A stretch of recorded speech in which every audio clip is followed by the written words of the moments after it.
السلام عليكم ورحمة الله وبركاته. أهلا بكم في قناة المهندسين الوطنيين. معاكم المهندس حسين الفيسي، وجولة جديدة من جولاتنا في العاصمة الإدارية الجديدة. النهاردة 8 مارس 2023. حاليا أنا موجود في منطقة المستثمرين. على إيدينا الشمال اللي في الصورة ده كومباوند بلوفير التابع للشركة السعودية المصرية. قدام حضراتكم ده طبعا كان في حد من إخواتنا في السعودية كان كلمني وتواصل معايا أكتر من مرة بخصوص الكومباوند، وقال لي إن في ناس قالوا له إن الشغل واقف في الكومباوند. فانا قدام الكومباوند دلوقتي وبقول له حضرتك اطمن، الدنيا ماشيه وزي الفل. على فكره بالعكس، ده في انا شايف في حركه كبيره جدا، واخر مره كنا هنا من تقريبا من 4 شهور الموقف اتغير تماما، والدنيا بسم الله ما شاء الله شغاله. حتى الطريق اللي احنا ماشيين عليه دلوقتي زي ما حضراتكم شايفين كده بداوا ان هم اعمال الرصف في الطريق. يعني جايين من عند الكاتدرائيه كده، واحنا طبعا اللي على ايدينا اليمين ده كده كومباوند سيليا طلعت مصطفى 500 فدان على ايدينا الشمال. وبدا ينتهي هنا كومباوند بلوفير، ده نهايه كومباوند بلوفير، وبعد منه على طول كومباوند ستيلا بارك هيبدا يظهر في الصوره. المكان بدأوا ان هم يرصفوا في الطريق عشان الناس تبقى عارفه، بدأوا يركبوا الاعمده في الطريق. الطريق لما اترصف وبدأوا يرصفوا فيه وتحس ان هو وسع خالص بسم الله ما شاء الله، والشكل العام اتغير للمكان. بعد من الكومباوند ده كده كومباوند ستيلا بارك، مساحه الكومباوند 150 فدان علشان الناس تبقى عارفه، ده مساحته 150 فدان. الكومباوند معظمه فيلات ودوبلوكسات وبنت هاوس.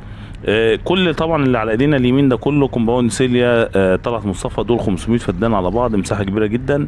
تلتين المشروع يعتبر 75% من المشروع فيلات، و25% من المشروع عمارات.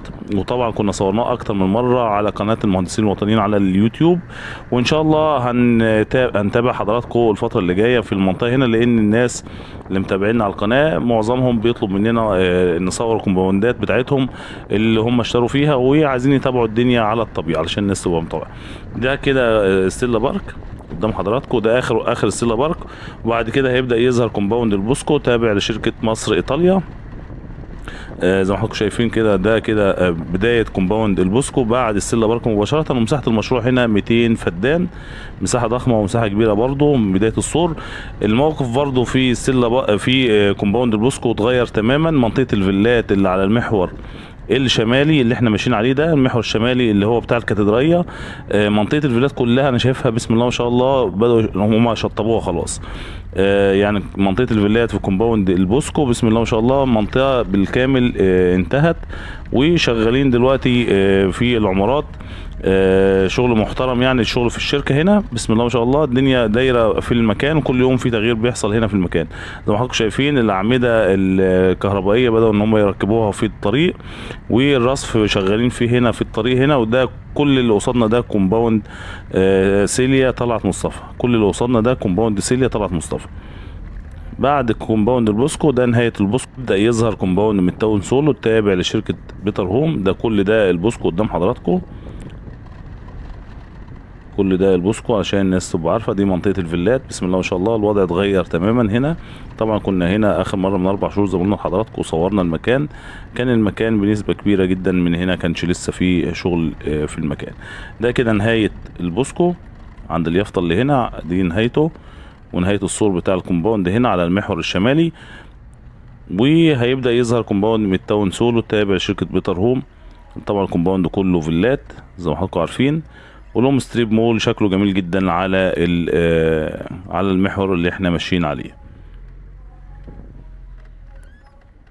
حضراتكم شايفين كده في الصوره، ده اول نمره هنا في بعد الكاتدرائيه مباشره. يعني الكاتدرائيه ظاهره في الصوره، وبعد كده كومباوند متاون سولو برضو زي ما حضراتكم شايفين الستريب مول. لو الناس تشوفوا الفيديوهات القديمه هتلاقي ان الوضع اختلف تماما. باذن الله تعالى هنتابع جميع الكومباوندات في العاصمه الاداريه الجديده عشان اخواتنا اللي مسافرين بره واللي شاريين هنا وعايزين يطمنوا على الدنيا وماشيه ازاي. هنروح الحي السكني ار 8 باذن الله في اقرب فرصه، والحي السكني ار 7 برضو المحاور الرئيسيه. الناس ما تنساش تعملها لايك للفيديو، سبسكرايب للقناه لو انت اول مره تتابع